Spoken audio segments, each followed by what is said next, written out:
पैठण तालुक्यातील खाम जळगाव शिवारातील Syngenta private limited या कंपनीने 74 जळगाव येथील जिल्हा परिषद प्राथमिक शाळेला विद्यार्थ्यांना वर्गात बसण्यासाठी डेस्क बेंच भेट देण्यात आली आहे। सिजेंटा प्रायव्हेट लिमिटेड कंपनीचे मॅनेजर इंगोले सर यांनी शाळेची परिस्थिती पाहता कंपनीच्या फंडातून हा उपक्रम राबविला आहे।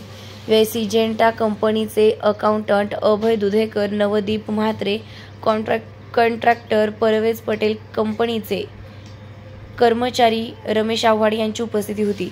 या प्रसंगी शाळेच्या वतीने त्यांचा पुष्पगुच्छ देऊन सत्कार करण्यात आला। यावेळी शाळेचे मुख्याध्यापक व सहशिक्षकांनी आभार मानले। शाळेचे मुख्याध्यापक भाग्यवंत सर, सहशिक्षक काटे सर, खरात सर, सहशिक्षिका श्रीमती दहीफळे मॅडम, शेख मॅडम यांच्यासह 74 जळगाव ग्रुप ग्रामपंचायतचे सरपंच गौतम सोनवणे, सामाजिक कार्यकर्ते संदीप लाटे व शालेय व्यवस्थापन समिती अध्यक्ष विष्णू येरंडे व शालेय व्यवस्थापन समिती सदस्य बाळासाहेब मुळे आणि शाळेतील विद्यार्थी उपस्थित होते।